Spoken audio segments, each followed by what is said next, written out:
ইদানিং আমার কটা খুব বাজে অভ্যেস তৈরি হয়েছে, জিনিস রেখে ভুলে যাই কোথায় কি রেখেছিলাম। এটা আমার আগে ছিল না, এই কদিন ধরে তৈরি হয়েছে। মানুষ মানেই তো কিছু বদ অভ্যেস থাকবে, এটা তো কমন জিনিস। আমি তোমাদেরকে এটাই দেখাচ্ছিলাম, ব্যাগটা। আমার ব্যাগটা দেখেছে যে মেয়েটা, যে বিয়ের আগে পর্যন্ত চেহারাটা আমার এরকমই ছিল। এটা করার পর যে বাড়িতে একেবারে পুরো বসে গেলাম, ব্যাস কি থেকে কি হয়ে গেছে এখন তাই কপাল চাপড়ায়। হায় রে, আগের জীবনটাই কত ভালো ছিল।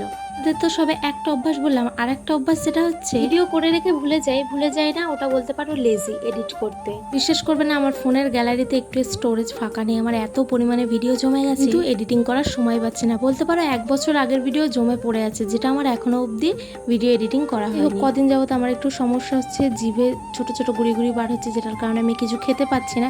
এটা ক্যালসিয়ামের অভাবে হয়। এই ওষুধটার টেস্টটা যে কি বাজে, সেটা আমার মুখটা রিয়াকশনটা দেখে তো বুঝে গেছো। যাই হোক, আর কিছু করার নেই। হ্যালো, আজকের মতো ভিডিওটা এখানে শেষ করছি। দেখা হচ্ছে নেক্সট ব্লগে। ভালো লাগলে লাইক কমেন্ট শেয়ার করে দিও। টাটা।